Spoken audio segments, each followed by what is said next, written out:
Boa tarde. Vamos falar um pouco de quem somos nós, afinal, por que estamos aqui hoje. Foi muito interessante quando a gente escolheu esse tema de palestra, a gente discutiu muito por que a gente queria falar de empatia, né? Eu sou o Márcio, eu sou diretor de estratégia da Anacouto. O Renato, ele é diretor do Intermuseus, que trouxe o Museu da Empatia o ano passado aqui na Bienal. Nós somos casados há 5 anos e vamos falar juntos desse processo tão importante no mundo de hoje. E foi interessante que a gente acabou de... Não sei se todo mundo estava na outra sala, a gente viu a Yane e o Max falando sobre a realidade deles e o quanto é importante para a gente, de verdade, o processo empático. E eu vou começar, por que a gente escolheu essa palestra, né? Porque a gente falou, vamos falar sobre empatia? Vamos. Lá na Anacouto, eu tenho uma ferramenta de trabalho que são os arquétipos. Os arquétipos, na verdade, eles são metodologia para posicionar marcas. Então, a gente, de fato, esse aqui é meu Dream Team. É a galera que eu trabalho dia a dia. Então, são os arquétipos, que são o amante, marcas como, imagina, marcas como Nespresso, marcas sensoriais são o amante. Eu tenho o bobo da corte, que são marcas divertidas. Eu tenho o cara comum, que é Visa, pertencimento. Todos esses arquétipos, eu consigo fazer um trabalho como esse, de posicionar marcas. Eu consigo entender que marcas, por exemplo, no mercado de seguros, elas ocupam o espaço do governante, que é o caso do Bradesco, que ocupam o espaço do mago, que é o Itaú. E nós colocamos na Anacouto, a gente consegue, através desses mapas dos arquétipos, descobrir qual é o papel, qual é o arquétipo de uma marca. Por exemplo, a nossa marca Use, a gente o posicionou como explorador, uma marca que vai diferenciar a categoria de seguros online. No caso do Nextel, por exemplo, também é meu cliente. Alguém aí está Nextel? A gente teve o prazer, junto com essa equipe maravilhosa, de posicionar a Nextel como uma marca desafiadora, uma fora da lei, que ela vai desafiar a categoria de operadoras no Brasil. Mas, poxa, se o arquétipo é tão importante para o meu dia a dia, a gente foi atrás, assim, afinal, quem foi o criador dos arquétipos, né? Esse leonino maravilhoso, que é o Jung, que eu amo de paixão. E eu falei assim, poxa, eu preciso entender um pouco mais desse processo do arquétipo. Foi daí que começou, a empatia veio logo de seguida. E aí eu comecei a minha formação de psicologia junguiana. Este ano, em fevereiro, eu fui para Kuznet, na Suíça. Esse é o Instituto Junguiano. E a gente fez a primeira formação, e a primeira formação é a formação sobre arquétipos. E o que é interessante é entender que os arquétipos nada mais, nada menos são que a experiência humana acumulada. Quando eu estou falando de um desafiador, né, quando eu estou falando de um challenger, no fundo, eu estou falando de um adolescente. Um adolescente que olha para o pai e fala assim, eu quero fazer diferente. Quando eu falo de um sábio, eu falo de uma pessoa que está na velhice e que já passou e tem muita experiência para dar. Então, no fundo, os arquétipos são tudo aquilo que é primordial nosso. São imagens arquetípicas, imagens que estão na nossa imagem, que são universais, que fazem parte de todo o processo. Os arquétipos, eles são o conteúdo do inconsciente coletivo. E aí isso é muito interessante. Daí vem a diferença que o Jung trouxe para a nossa vida, né? O Jung, ele trouxe uma noção que os arquétipos, eles não fazem parte do Márcio Pessoa e nem do Renato Pessoa, nem de cada um de nós. Ele é o coletivo mesmo, ele está junto do que o que soma, o que une todos nós. E como é que o arquétipo funciona? Como uma ponte. Na verdade, o arquétipo, ele passa, é uma ponte de significado para a nossa vida, pelos símbolos. O que me fez ficar ainda mais apaixonado pelo que eu faço, porque eu trabalho com marcas, e marcas são símbolos, marcas são pontes para esses arquétipos. Mas o mais legal, que a gente estava discutindo muito depois desse curso, é que a história, quando o Jung trouxe o inconsciente coletivo, ele trouxe uma descoberta muito mais forte para a gente, mais forte que os arquétipos, que é, nós somos indivisíveis. Esse processo, esse diagrama que ele coloca, é que fala que o meu ego, ele tem um inconsciente pessoal. Tudo que é meu, Márcio, tem um inconsciente pessoal, mas eu estou conectado e ligado a todo o inconsciente coletivo. Nós não temos divisão. De fato, eu e todos nós aqui somos... Não está funcionando. Aqui. Nós somos a parte e o todo ao mesmo tempo. Esse conceito é muito poderoso. O que acontece isso? Então, eu tenho um inconsciente, eu, Márcio, e nós todos juntos temos um inconsciente coletivo. A gente divide coisas. Então, é muito interessante. Hoje vai ter uma palestra sobre física quântica, que vale a pena vocês verem, que mostra que nós não estamos separados. Nós não estamos separados de verdade.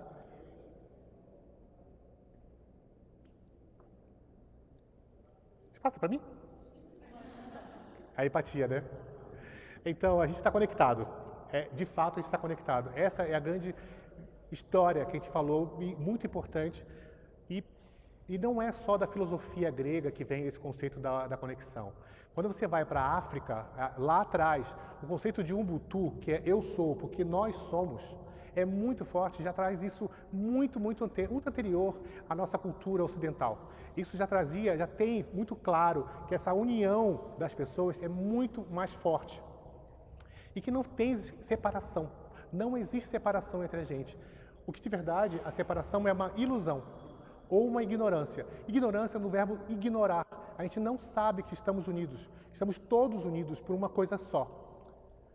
E a empatia, que é aí que surge essa discussão nossa, o que é a empatia? É a reconexão com esse coletivo, a reconexão com essa unidade, com essa unicidade tão poderosa.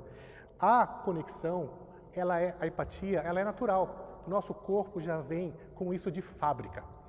Existe uma parte do nosso cérebro, que são os neurônios espelho, que eles já conseguem fazer isso naturalmente. A empatia é um processo humano e extremamente natural.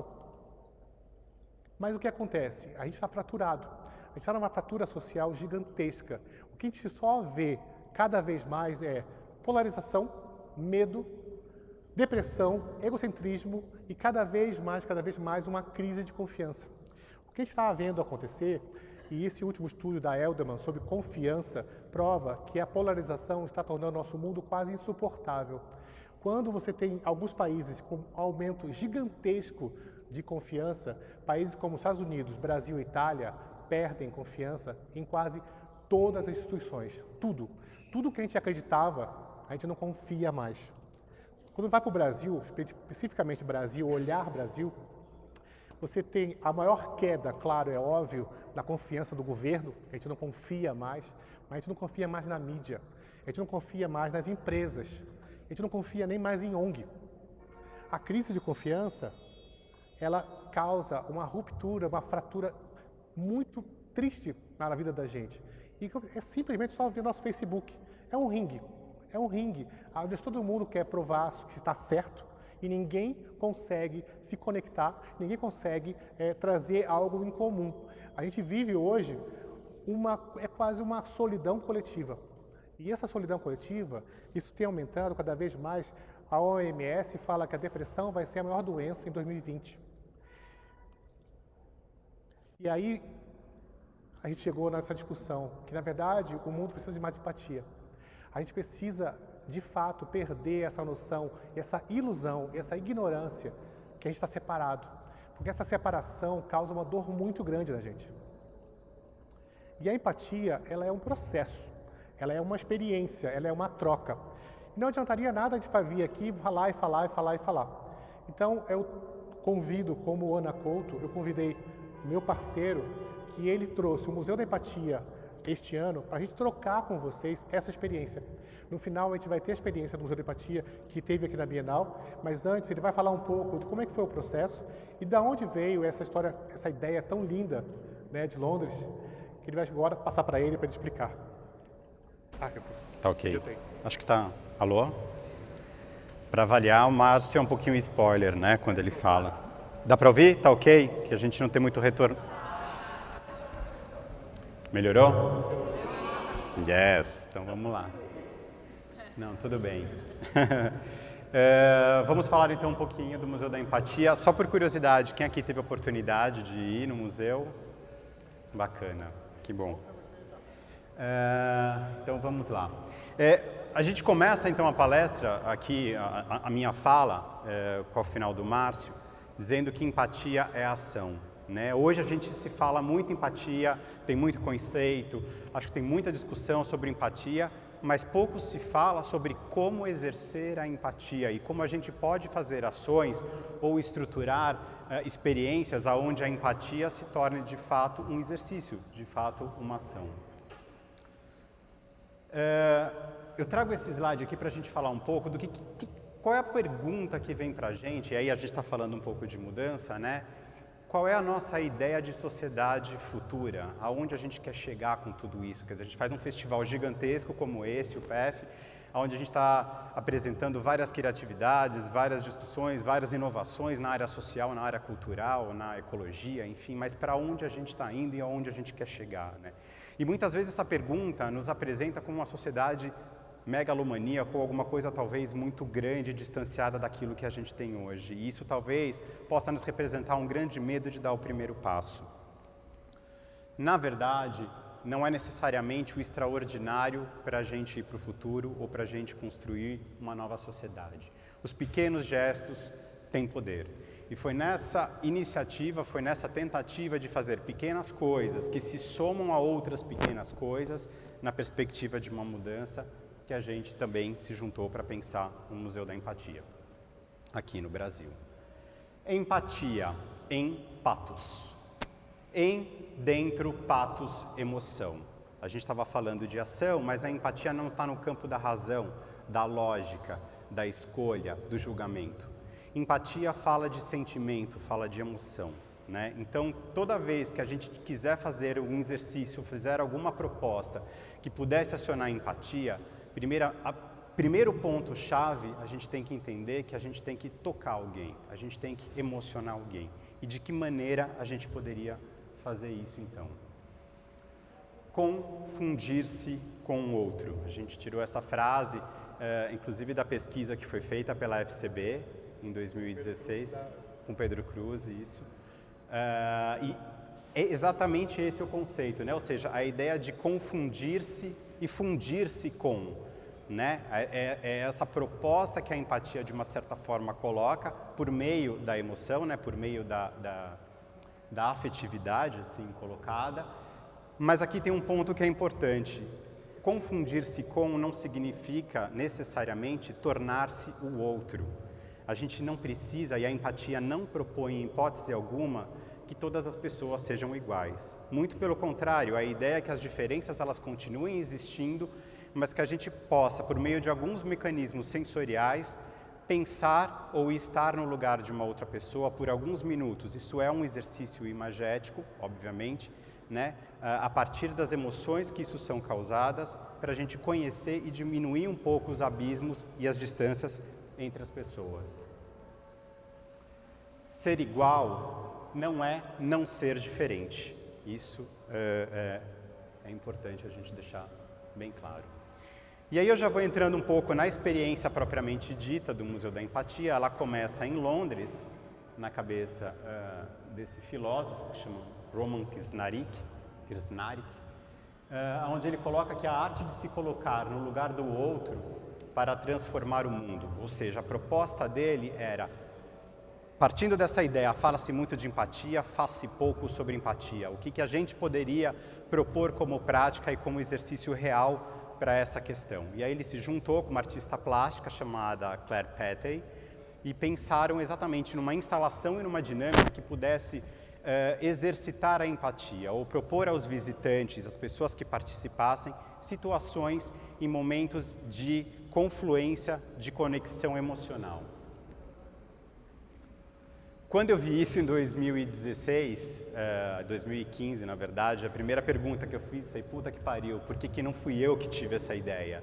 Né? Eu já estava discutindo isso há muito tempo, enfim, pensando nessas coisas de relações e de convivência, isso sempre foi uma pauta na minha vida, e aí eu vi aquilo e falei, caramba, né? Alguém saiu na frente e teve essa grande ideia. E aí depois eu voltei e fiz uma outra pergunta, mas por que eu não posso me juntar a essa ideia? Né? Será que a gente precisa sempre dar o primeiro passo, ser original, ser o primeiro a pensar alguma coisa para poder colocar em prática? Né? E foi aí que eu me juntei com mais algumas pessoas, que hoje são as minhas sócias no Intermuseus, para falar, vamos trazer o Museu da Empatia e vamos fazer disso uma proposta, né, para o Brasil e fazer um pouco também do nosso jeito. Eu vou falar um pouquinho mais disso. O Intermuseus, ele tem esse outro olhar e ele pensa a cultura e as atividades em torno desta questão de convivência e de impacto social, tá? O Museu da Empatia veio para o Brasil e, enfim, queria agradecer também publicamente pelo apoio e patrocínio da GNT, foi a nossa patrocinadora e a viabilizadora financeira desse projeto. Então vamos conhecer rapidinho um pouquinho dele. Meu nome é Adriana, as pessoas me conhecem mais como Drica. Imigrantes são pessoas que vêm aqui, eles sabem que eu tô indo porque eu quero trabalhar, ou seja, quero estudar. Não sei se você já viu uma expressão, eu sou de um país que se chama Pará, tem aí na internet. Tudo começa comigo lá, quando eu tinha 6 anos. Desde pequena, ser mãe era uma coisa muito importante.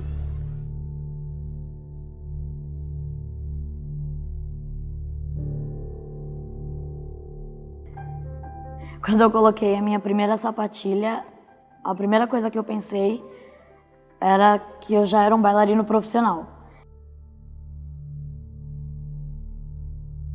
So there is this saying, you don't understand a man until you've walked a mile in his moccasins. It's a Native American saying. And Claire had this idea where she thought, hey, what if we take this saying and we create an artwork from it? So in A Mile in My Shoes, you wear the shoes of someone else and you go for a walk, and at the same time you're listening to that person tell you a story. So it's like being inside that person and finding the things you have that you hold in common, but maybe some things that are different, maybe some small challenges to how you see the world.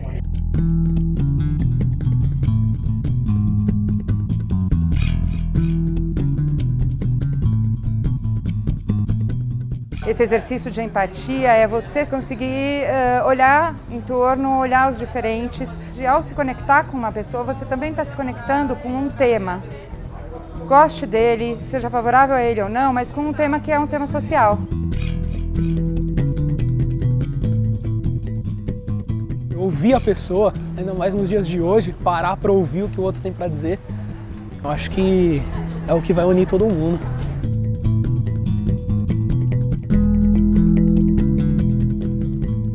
Eu ouvindo a história não fiquei triste, assim, porque acho que a gente não tem que ser triste, a gente tem que ser normal, né? A empatia tá nesse sentido, né? Da gente conseguir ter uma leitura normal das pessoas sem preconceitos e sempre entendendo o que tá por trás do comportamento dela, da reação dela, da história de vida dela.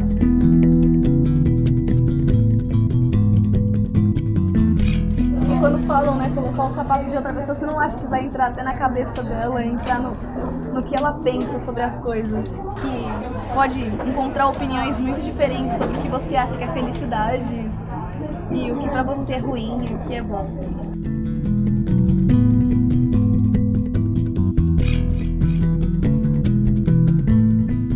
A gente fica o tempo todo em casa, tentando ensinar os filhos a ter empatia, e isso é muito complicado. É muito difícil ensinar para ele a se pôr no lugar do outro. Contar histórias a gente sabe que é o melhor caminho.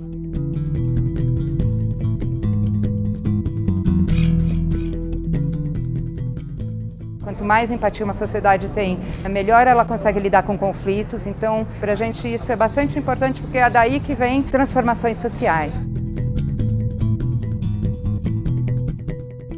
Nós víamos o Pedro vestido de Helena e nós entendíamos que ela era um transexual, mas e as outras pessoas? Além de eu não me enquadrar no padrão, eu fujo totalmente de todas as formas físicas. Saí da cadeia e fui trabalhar. Eu sempre vivi da ponte para cá, mas eu tive que ir da ponte para lá para enxergar coisas que aconteciam aqui.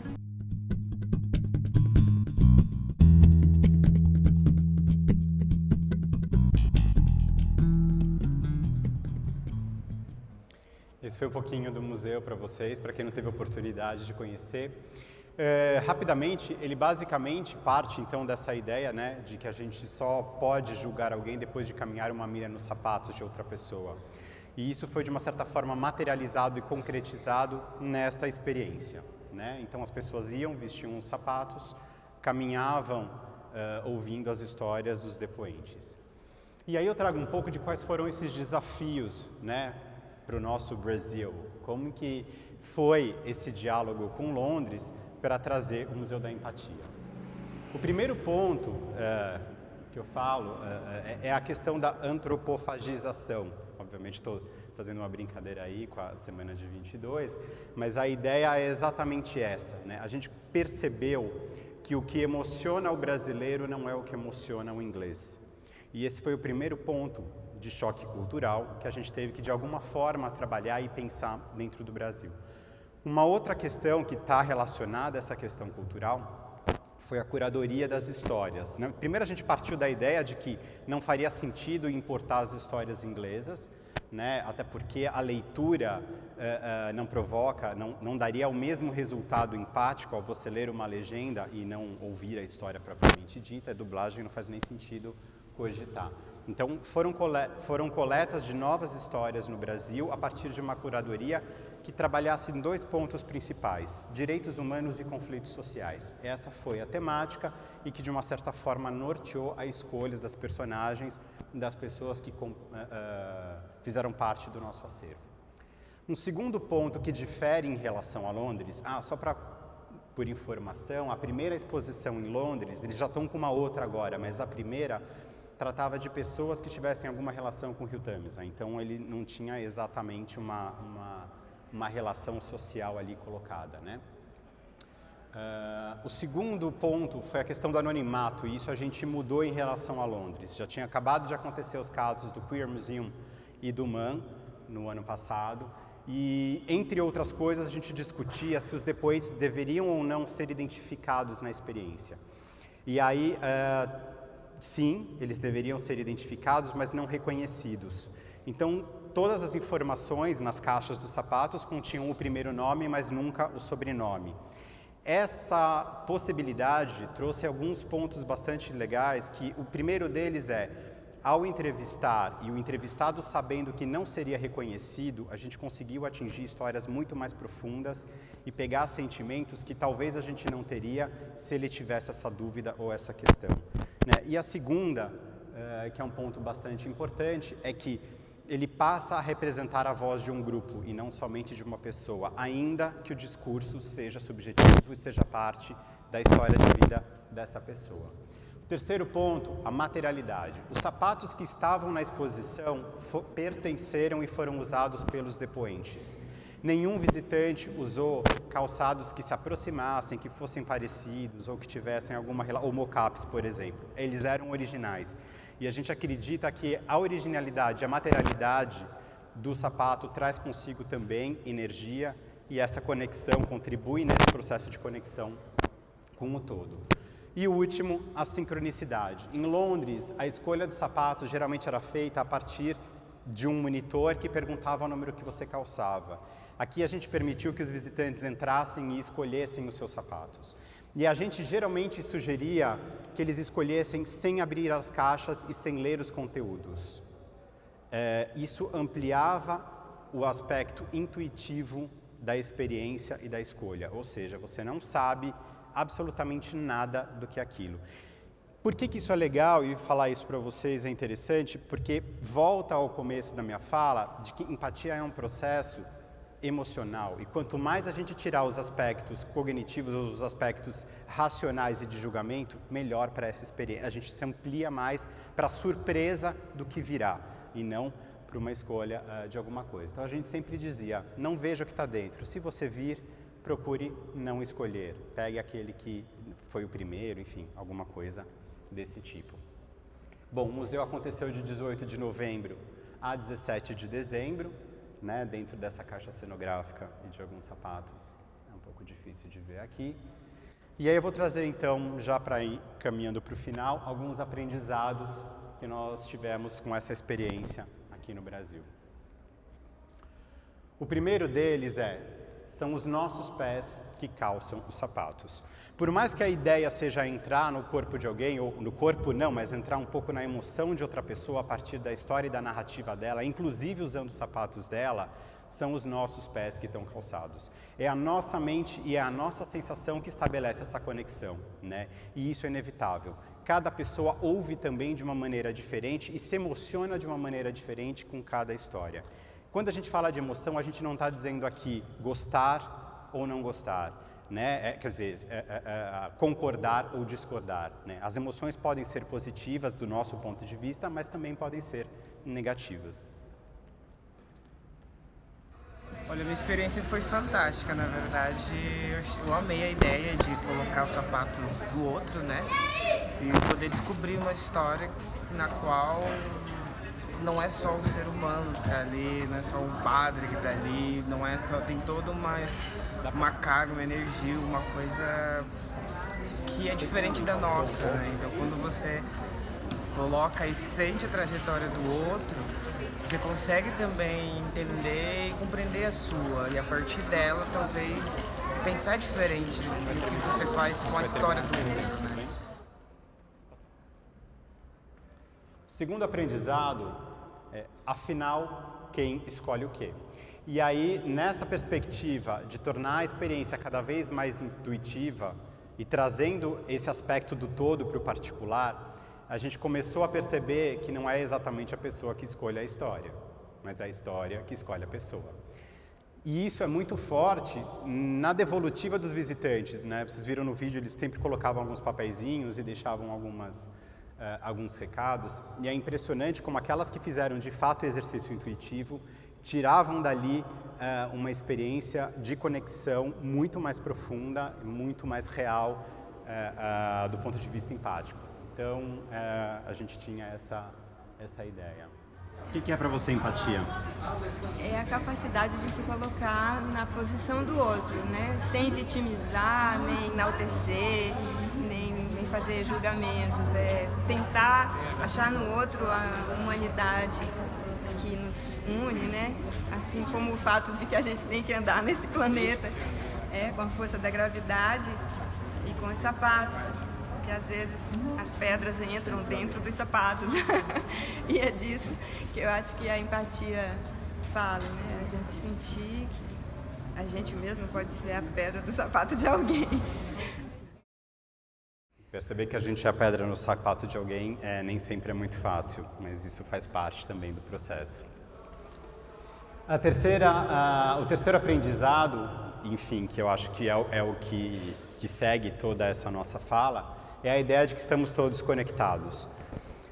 Embora você estivesse dentro de um calçado e ouvindo a história de uma pessoa que você nunca viu na vida e sequer sabe quem é ela, você estabelecia ali uma relação de conexão profunda, né? Então, você consegue resgatar exatamente aquela unicidade, né, de que o Márcio falou no começo, a partir de uma experiência prática, emocional, enfim, sensorial, bastante profunda. E isso comprova não, né, porque a ideia não é trazer aqui prova nenhuma, mas isso, de uma certa forma, experiencia essa unidade, esse todo do qual a gente faz parte. Meu nome é Letícia e eu vim na exposição de caminhar com o sapato de outro e para mim foi extremamente profundo. Eu caminhei com sapatos de um homem muito mais velho que eu, mas no fim das contas a sensação que eu tenho é que os desafios são os mesmos. A gente tem que no final aceitar como nós somos e como o outro é. E isso é empatia, né? A gente se vê através do outro. E a vida é isso. Muito grata.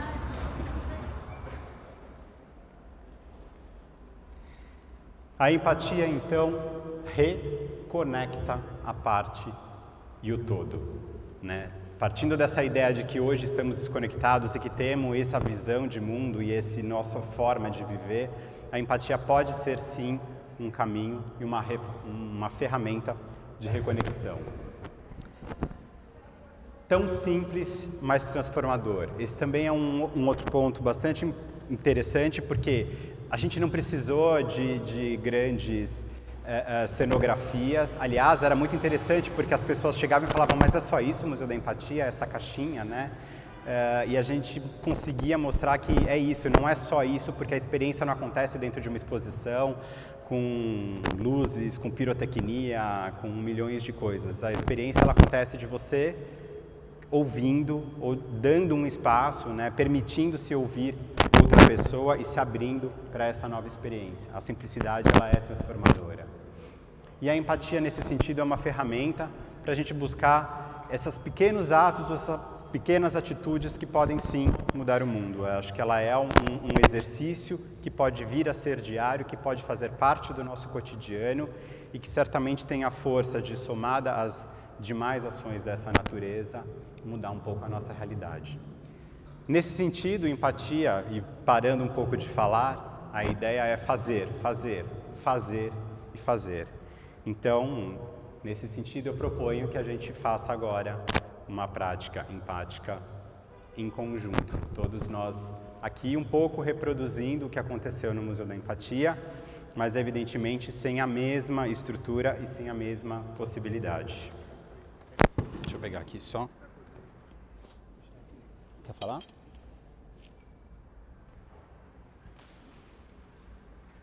Não, antes de passar. Não, eu ia falar isso. Vou daqui. Não, antes eu vou falar, são os avisos. Esse é o sapato da Thalita. Que, aliás, passa aí só mais um slide, tá? Vocês não vão calçá-lo como deveriam calçar. Vocês não vão escolher a história como deveriam escolher. Isso quem fez foi a gente. Obviamente, devido às condições que a gente tem aqui. Mas a ideia que a gente propõe é viajar, então, na história da Thalita. Antes disso, eu só ia pedir para só confirmarem, pelo menos nessa última parte da palestra, que é a experiência, se não tem nenhum celular ligado.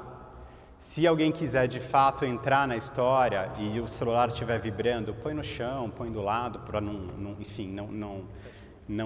se distrair. E a gente fechar o olho. Essa história tem 12 minutos, 12, 13 minutos, e às vezes pode parecer uma loucura a gente ficar dentro de uma história 12, 13 minutos, mas eu vou pedir que a gente faça esse exercício. E mais uma coisa, se porventura alguém quiser sair antes dessas 12, 13 horas, sem o menor problema, pode sair agora, eu só vou pedir para não sair durante a experiência, para não atrapalhar quem está do lado, para não ter nenhum tipo de interferência e a gente conseguir proporcionar essa. Então, se vocês puderem, fechar os olhos e a gente já vai começar o áudio da história da Thalita.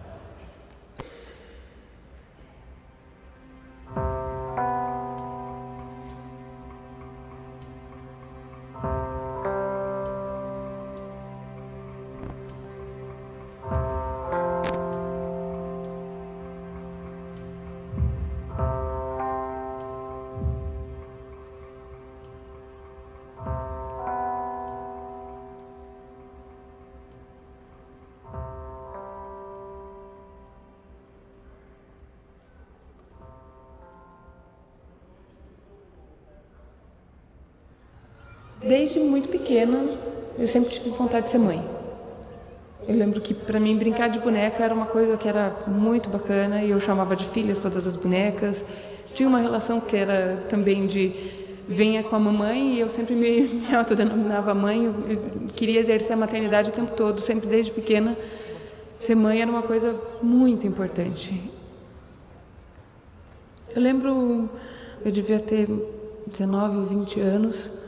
Tinha ido fazer um ultrassom e tinha tido a notícia de que eu estava com um problema no ovário, nos 2 ovários, e que eu teria muita dificuldade de engravidar. E quando eu tive essa notícia, eu chorei muito, fiquei muito decepcionada, achando que não ia conseguir engravidar, e para mim era uma coisa muito trágica, porque eu queria muito ser mãe. Depois eu pensei que esse não era um impeditivo para eu ser mãe. E naquele momento eu voltei para casa, conversei com o Henrique, a gente já estava namorando, e falei para ele se ele toparia adotar uma criança comigo, porque eu queria muito ser mãe e que eu teria muita dificuldade de engravidar. Eu tinha 23 anos quando fiquei grávida da Júlia e eu demorei muito para descobrir que estava grávida. Descobri que estava grávida da Júlia com 18 semanas de gestação. E quando a Júlia nasceu, Eu estava na maternidade ainda e falei para Henrique, eu quero ter outro filho. Aí ele começou a rir. Falou, você é maluca, você acabou de ter o primeiro, você nem sabe cuidar dela direito ainda, quer ter outro? Falei, quero, lembra daquela ideia da adoção? Eu ainda quero adotar. E essa ideia começou a crescer quando a Júlia era pequenininha. Então, a Júlia foi crescendo e a gente tinha vontade de ter mais um filho. Eu engravidei pela segunda vez, da Isabel. A Isabel eu descobri rápido, acho que tinha uns 40 dias de gestação quando eu descobri que estava grávida. Quando a Isabel fez 2 anos, a Júlia já está com 4 anos, voltei para o assunto da adoção. Falei, agora a gente está numa fase boa, a gente consegue cuidar bem dessas 2 filhas que a gente já tem. Vamos ter mais um filho? Ele falou, topa ficar grávida de novo? Eu falei, não, eu quero adotar. E aí tem um acontecimento muito curioso. Uma noite eu tive um sonho. Eu sonhei que estava na escola, que as crianças estudavam, e tinha um pátio, um jardim muito grande, bonito, que as crianças brincavam. E eu estava conversando com uma outra mãe da escola, que tinha 2 meninos, e eu sonhei com ela. Eu sonhei que eu estava na escola das crianças, conversando com essa mãe, e a gente estava olhando e tinha 6 crianças brincando. Tinha a Júlia, tinha a Isabel, tinha o Bernardo, que era o filho mais velho dela, tinha o Felipe, que era o filho caçula dela, e tinha mais 2 crianças. Tinha um menino grande e tinha uma menininha pequenininha, do tamanho da Isabel e do Felipe. E eu dizia para ela, Lu, olha que lindos que eles são. E ela olhava e ela achava, ela falava, eles são muito lindos. E ela falava para mim, sempre soube que você ia ter 2. Acordei e falei para o Henrique, sonhei isso. O Henrique deu risada, falou, você é doida, você tá maluca ter mais 2 filhos, a gente já tem 2. Não dá para ter 4 filhos hoje em dia, se liga, a gente não conhece ninguém que tem 4 filhos, todo mundo tem 2 ou 3 filhos, né? A gente vai ter 3. Eu falei, tá bom. E saí para viajar. Aí fui, fiz o meu trabalho, acompanhei a obra. No final do dia, estava voltando de carro, o telefone tocou e era a Luciana. E eu parei o carro no acostamento da Dutra e atendi o telefone. Ela falou, menina, tô pensando em você o dia todo. Essa noite eu sonhei com você. Eu sonhei que a gente estava no pátio da escola olhando as crianças brincarem, que você tinha recebido seus filhos adotivos e eram 2. Um menino grande e uma menina pequenininha, do tamanho da Bel e do Felipe. E eu comecei a chorar e eu não conseguia sair do lugar com o carro. Eu chorei muito tempo, eu não conseguia falar nada para ela no telefone. E só chorava e chorava. E aí falei para ela, Lu, eu vou na sua casa hoje. Cheguei em São Paulo, ao invés de ir para casa, eu fui para casa dela, dei um abraço nela. Chorei e contei que meu sonho tinha sido muito parecido com o dela, ou talvez tinha sido o mesmo. Eu voltei para casa e contei para o Henrique esse sonho, chorando muito. E aí ele me disse, eu preciso te falar uma coisa. Ligaram do fórum hoje e pediram para a gente ir amanhã ou depois de amanhã assinar as características da criança que a gente quer adotar. Aí eu falei, a gente pode adotar 2? Aí ele falou, não, a gente já conversou sobre isso de manhã. A gente não tem perna para adotar 2 crianças. E no outro dia a gente acordou antes do Henrique para o trabalho, eu deixamos as meninas na escola e a gente foi para a Vara da Infância de Pinheiros assinar a ficha. E aí eu fui preenchendo algumas características, o Henrique foi em outra folha e aí a hora que ele virou a primeira folha chegou se aceitava irmãos. E ele olhou para mim e falou, você viu a pergunta que está aqui na minha mão? Eu falei, não. Aí ele me mostrou, eu vi, aceita irmãos? Aí tinha para fazer o xizinho, sim ou não. E na frente do sim tinha quantos? Para você colocar um número. Aí ele não me falou nada, ele marcou um X no sim e colocou 1. Ele falou, quem cuida de 3, cuida de 4. Do dia 7 de julho de 2007, tocou o telefone e era uma moça chamada Gabriela, com um sotaque muito gostoso, ela era da Vara da Infância de Fortaleza, no Ceará. Ela falou, existem 2 crianças, são 2 irmãos, o Gabriel e a Gabriela, minha xará, que estão na fila de espera de adoção e as características deles coincidem com as da família de vocês. E e a gente quer saber se vocês têm interesse em vir conhecê-los. Eu só fui para o abrigo.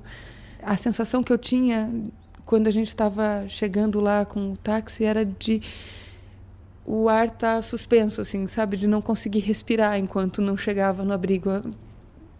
Parecia que tudo estava parado em volta. E eu não fazia ideia de como eles eram. A assistente social do abrigo recebeu nós 4 e colocou a gente numa sala. E aí ela falou, para um primeiro momento, para uma primeira aproximação, talvez seja legal ficar só você e o Henrique. A gente pode levar as meninas para brincar numa outra sala, junto com outras crianças do abrigo, vocês se importam? Eu falei, não, eu agradeço. E aí, estava eu e o Henrique na sala, numa ansiedade. E aí abriu a porta e entraram aquelas 2 coisinhas desse tamaninho, assim. E o Gabriel com um sorriso daqui a aqui. O Gabriel tem um sorriso muito lindo. Ele sorri, assim, quando ele sorri, parece que ele sorri com o corpo todo. E a Bibi muito tímida, muito encolhida. E o Gabriel veio logo perguntar, como é seu nome? E você? E ele queria saber muitas coisas. Eles perguntaram por que a gente tinha ido lá visitar eles. E a gente falou, a gente veio aqui porque a gente queria lá conhecê-los. E aí o Henrique tirou papel e giz de cera da bolsa. E eles começaram, o Gabriel começou a rabiscar vários papéis. E a Bibi ficou muito tímida. E eu fiquei olhando para a Bibi. Aí eu perguntei o nome dela, ela não falou. Aí eu falei, você gosta de colo? Aí ela fez que sim com a cabeça. Aí eu falei, por que você não senta no meu colo? E ela sentou no meu colo. Aí ela veio, sentou, se aninhou, e deitou a cabeça assim no meu peito. E eu comecei a beijar a cabecinha dela e ela me deu um abraço. A gente ficou lá e o Henrique ficou desenhando com o Gabriel. Eu olhava o Gabriel, achava o Gabriel muito lindo, mas não conseguia sair daquele abraço da Bibi. E nesse dia foi muito bonitinho. Porque em nenhum momento, nem a gente, nem as meninas, nem ninguém do abrigo disse para eles que a gente tinha intenção de adotá-los. E teve uma hora que o Biel puxou a Bibi para um canto, falou alguma coisa no ouvido dela, e eles voltaram os 2 correndo. E o Gabriel se jogou no meu colo e perguntou, você quer ser minha mamãe? E aí eu comecei a chorar e falei, eu acho que eu já sou sua mãe. E aí ele ficou com aquele sorriso enorme dele. E aí, a hora que a assistente social falou que a gente tinha que ir embora, a gente saiu de lá arrasado. Parecia que estava deixando metade de mim lá dentro. E no outro dia a gente voltou às 8 e foram 3 dias que a gente não podia sair de lá do abrigo com as crianças. E a gente passou 3 dias dentro do abrigo. E aí a gente voltou, era uma segunda-feira, pro abrigo. E eu falei para a assistente social, não consigo mais deixar eles aqui. Deixa eles irem pro hotel com a gente. Aí ela falou, não está no meu poder isso tem que vir da vara da infância. E aí essa foi a primeira vez que a gente não ficou à tarde com eles. A gente deixou a Ju e a Bel no abrigo, sob os cuidados do pessoal do abrigo, e fomos eu e o Henrique para o fórum conseguir uma autorização para tirar o Biel e a Bibi do abrigo. Quando a juíza de lá de Fortaleza nos chamou, ela perguntou se a gente queria adotar, a gente falou que sim, que a gente tinha certeza, falou dos trâmites burocráticos todos e perguntou o que a gente achava sobre eles e perguntou para a assistente social. A assistente social falou que eles estavam bem e que eles ficariam bem com a gente. Tanto a assistente social quanto a juíza decidiram perguntar para as crianças, para o Biel e para a Bibi, se eles queriam isso. Então eles foram perguntados, um de cada vez, isoladamente. Eles perguntaram quem era o Henrique, e tanto um quanto o outro disseram que o Henrique era o papai, perguntaram quem era eu, e tanto um quanto o outro disseram que eu era a mamãe, e perguntaram se eles queriam vir para São Paulo, mudar, provavelmente nunca mais voltar para o abrigo. E eles falaram que estava tudo bem, que eles queriam vir. A chegada do Biel e da Bibi foi uma coisa que era totalmente surpreendente. Primeiro porque é a rapidez, você sabe que você está esperando, você não sabe se é um, se são 2, se é menino, se é menina, se é branco, se é preto, se é azul, se é amarelo.